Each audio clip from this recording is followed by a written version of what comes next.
que les participants ou les populations n'ont même eux-mêmes pas vu le résultat du film. Ou que le film n'est pas... Voilà, ou ils connaissent même pas l'existence de ce film. Ça, encore une fois, pour moi, c'est une responsabilité culturelle, presque déontologique, un respect. Pour moi, c'est pas normal. Là, en tant que producteur, on est trop égocentrique si on travaille comme ça. Donc ça, c'est un premier clin d'œil que je voulais faire. Donc à partir de là, voilà, donc avant-première à Bruxelles, Kinshasa, Lubumbashi. Et donc il est clair que les réactions étaient différentes.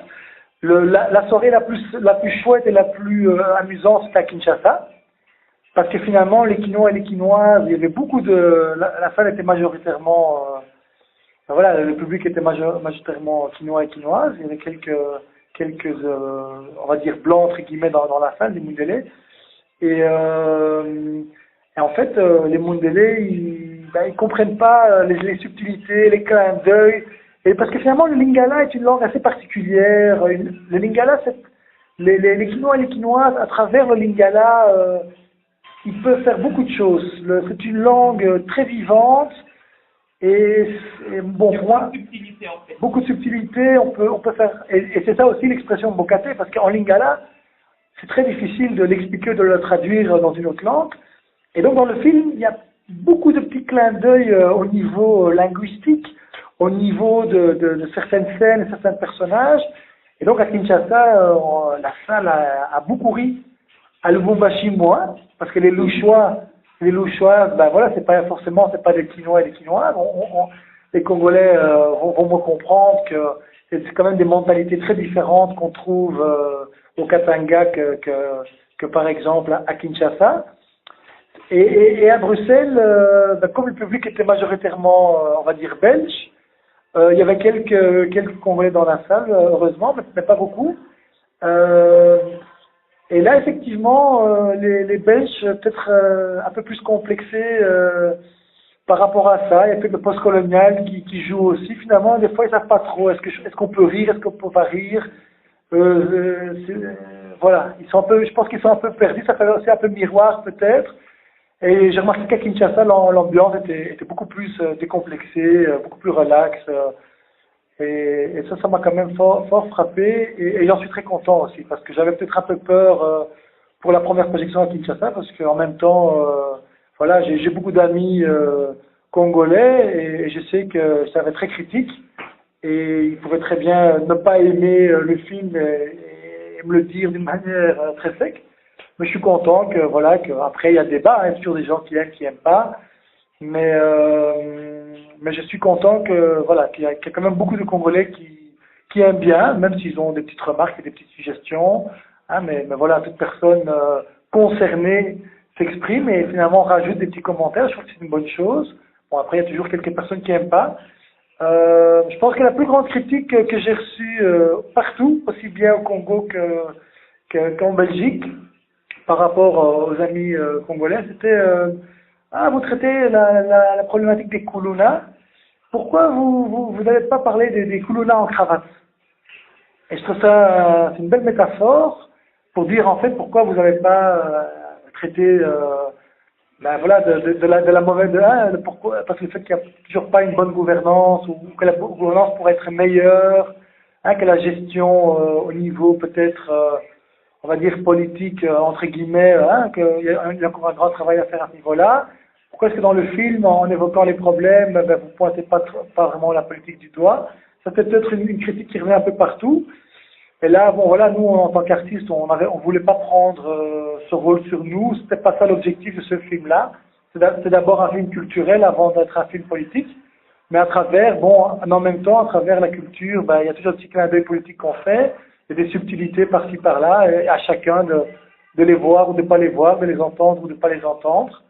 Mais là aussi, je pense qu'à Kinshasa et même à Bruxelles, je pense que le public a quand même, voilà, entre les lignes, ils ont quand même un peu compris ce qu'on a voulu dire et pas dire. Mais moi, en tout cas, j'ai préféré la projection à Kinshasa parce qu'on s'est bien amusé là-bas. Et tout d'abord pour la traduction, parce que le film est sous-titré en plusieurs langues, ça a dû donc être un travail assez laborieux retranscrire ces subtilités pour que chaque personne puisse, dans sa langue, essayer de comprendre, entre guillemets, pourquoi il doit rire ou pourquoi il doit pas rire. Oui,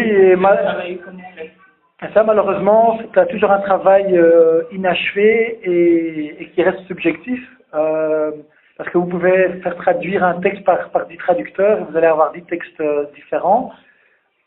Donc finalement, le film est majoritairement en lingala, tout le tournage aussi. Donc on a travaillé avec un premier traducteur à Kinshasa qui s'appelle Théo Mbane, que je salue d'ailleurs, qui nous avait fait une pré-traduction de tous les rushs du film. Donc on lui a demandé de ne pas trop se perdre dans les subtilités, mais de faire une première traduction assez brute.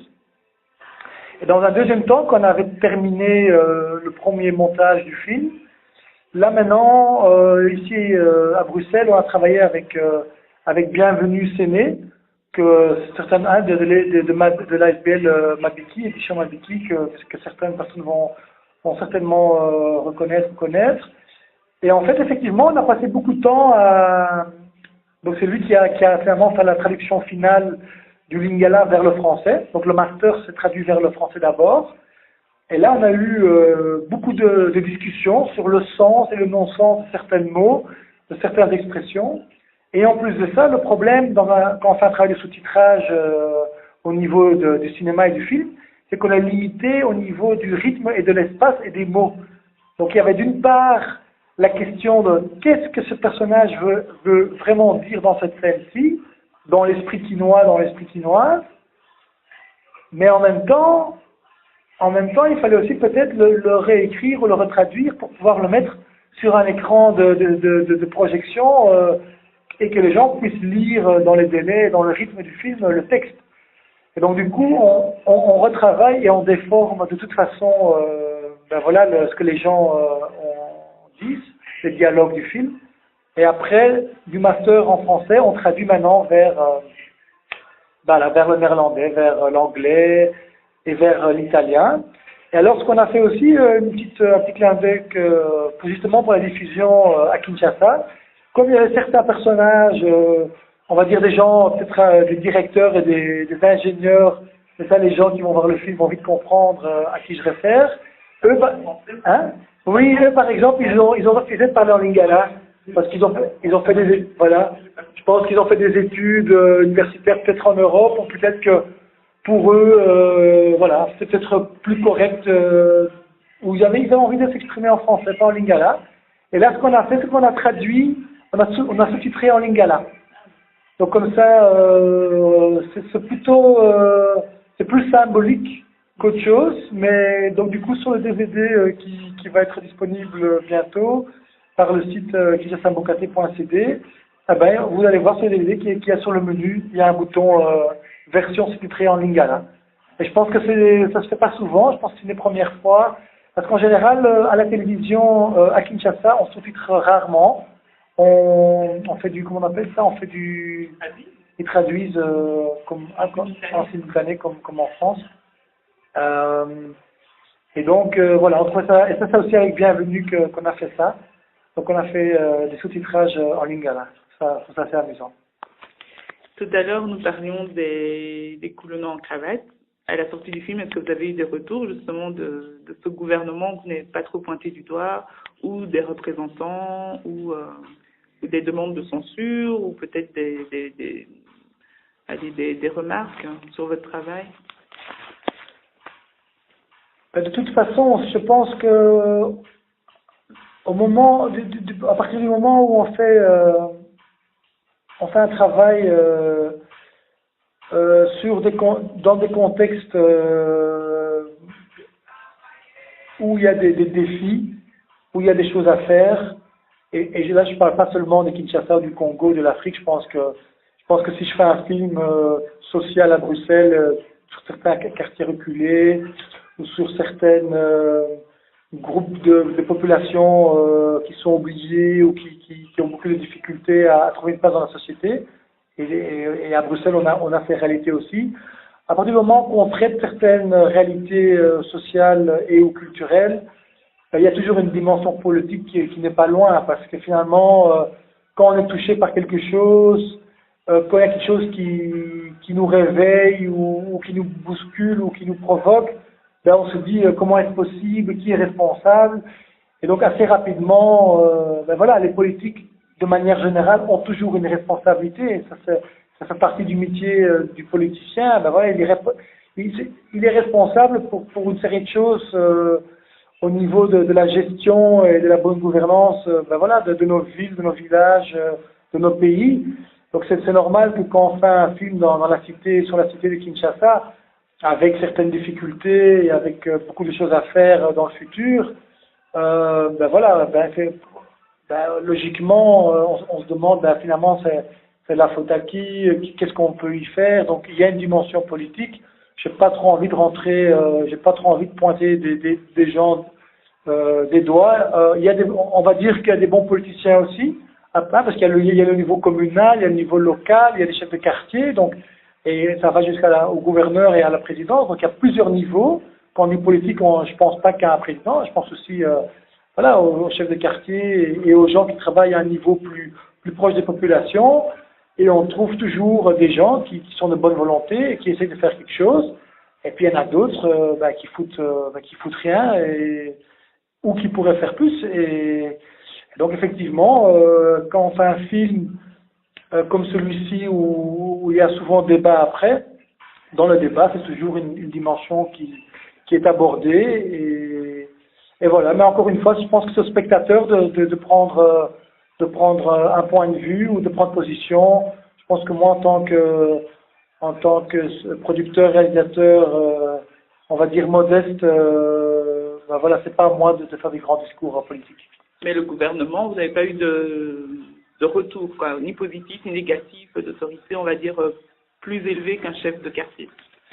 Ben, ce qu'on a fait, de toute façon, je ne peux pas nier le fait que, comme pour nous c'était une ambition et un objectif de diffuser le film au Congo et à Kinshasa, de faire des projections dans les quartiers, dans la cité, de faire des projections publiques dehors, à la Belle Étoile, etc., dans des espaces culturels, parce qu'il y a beaucoup de petits espaces culturels à la cité de Kinshasa, des espaces souvent pas connus. Ben voilà, on voulait quand même aussi que le film puisse circuler tranquillement, et donc du coup, je ne peux pas nier le fait qu'on a fait une autocensure. Parce que finalement, quand on travaille en profondeur avec des gens à la cité, tous les participants du film, tous les personnages qu'on voit dans le film, dans le travail qu'on fait avec eux, quelque part, la politique prend une place, ou la politique est mentionnée. Alors nous, ça aurait été très facile pour nous de faire un grand débat politique dans le film et tous ces gens-là s'expriment par rapport à la politique. Mais encore une fois, on a choisi des dimensions plus culturelles. Donc et en même temps, ben voilà, on a fait l'autocensure, donc on ne s'est pas trop mouillé les pinceaux. Et du coup, bon voilà, on n'a pas eu trop de problèmes à ce niveau-là. Donc je crois que je ne sais pas s'il y a officiellement une commission de censure à Kinshasa au Congo, je ne m'y connais pas très bien. Mais en tout cas, on a nous-mêmes déposé le DVD auprès du gouverneur, du ministère de la Culture, de la présidence, à l'Assemblée. Donc on a nous-mêmes fait la démarche de dire voilà ce qu'on a fait pour voir a priori s'il y avait des problèmes par rapport à ça. Et finalement, voilà, les premiers échos étaient ni positifs ni négatifs. On n'a pas eu de contestation. On nous a pas mis de barrage, donc on nous a même pas dit bravo, vous avez bien travaillé. On nous a pas dit on refuse la diffusion, donc on nous a donné carte bleue. Allez voilà, on a pu continuer. Voilà, donc après s'il y a des politiciens qui ont bien aimé, certainement, parce que quand on est politicien, ben voilà, ils sont très divers, donc très diversifiés. Mais voilà, on voulait pas faire un film politique, donc on s'est autocensuré à ce niveau-là. Je peux pas nier le fait qu'il y a des choses qui ont été dites par certains gens. Si j'avais laissé ça dans le film, je suis certain que j'aurais eu des problèmes avec certaines personnes au niveau de la politique. Mais il y a quand même des endroits tendancieux, quoi, où vous allez et on s'attend à voir quelque chose qui pourrait aussi éventuellement mettre à mal un peu le système politique et le système de pouvoir avec des chefs coutumiers ou des choses comme ça. On s'attend à quelque chose en fait à ce moment-là. Oui, mais il y a rien à été dit par rapport à ça parce que ça touche quand même à la culture, à un monde un peu parallèle. On a expressément pas trop parlé de l'autorité à tous les niveaux, parce que comme vous dites, il y a un chef de quartier, il y a aussi des chefs coutumiers, il y a des pasteurs, donc l'autorité politique peut venir à plusieurs dimensions, mais comme il y a déjà beaucoup de politiques et de journalistes et de textes, il y a déjà beaucoup de gens qui font ce travail-là, et je les encourage à continuer à le faire, mais nous voilà, c'est pas notre objectif. Nous, on voulait faire un travail d'en bas, du terrain, de la cité, d'en bas vers le haut, et on pointe vers le haut, mais sans pointer concrètement, et on laisse aux spectateurs, on laisse aux spécialistes, à chacun le choix de pointer dans une direction ou l'autre, parce que ça va dépendre de chacun de nous, ça dépend de d'où on vient, ça dépend de notre background, ça dépend de notre niveau intellectuel ou d'éducation, et donc ça ne sert à rien de généraliser non plus.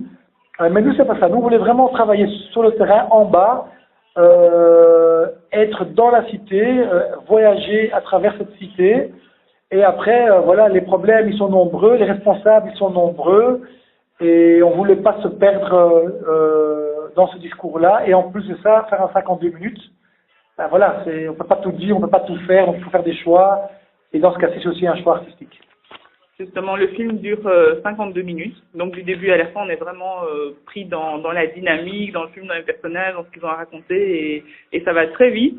Tant et si bien que les 52 minutes passent et on arrive à la fin et on se demande, en fait, on se rend pas compte qu'on arrive à la fin, et le film s'arrête de manière nette, on peut dire. Est-ce que vous envisagez une suite, justement, pour remplir ce bout de trop peu? Il n'y aura pas de suite au niveau de Kinshasa ou au niveau de la narration qu'on a développé autour de la cité, des Kuluna, etc., etc. Par contre, il y aura une suite dans l'esprit du travail. On va continuer avec la même équipe et on a déjà commencé le développement d'un prochain projet de film. Ça sera aussi, parce que pour moi, finalement, c'est un road movie, c'est un voyage à Kinshasa, dans la cité de Kinshasa. Et dans ce esprit-là, on va refaire un film patchwork road movie, mais plus, je vais en dévoiler un tout petit peu, mais pas trop, parce que sinon, il y a des gens qui vont pas être contents, et je dois faire attention aussi au niveau de mes concurrents directs. On va traiter la thématique de la paix, mais au niveau national. Donc on va travailler au niveau national, donc sur le Congo, autour de la paix. J'en dis pas plus, mais on va travailler avec la même équipe, dans le même esprit, avec les gens d'en bas, et encore une fois, pour parler, ici on a parlé de la ville, là on parlera de la paix, mais encore une fois, pas pour pointer, pas pour moraliser, pas pour pointer une personne du doigt, parce que voilà, quelqu'un qui se renseigne un peu, quelqu'un qui surfe un peu sur le web, il va très vite comprendre où se situe le problème. Et nous on a envie de contribuer, de mettre une pierre, mais à travers une dimension culturelle, et faire témoigner les sans-voix, donner une voix aux sans-voix, et voilà. Et amener les gens à la réflexion. Voilà, à créer le débat, amener les gens à la réflexion. Tout à fait. Il y a des sujets qui sont abordés aussi dans Kinshasa Mboka.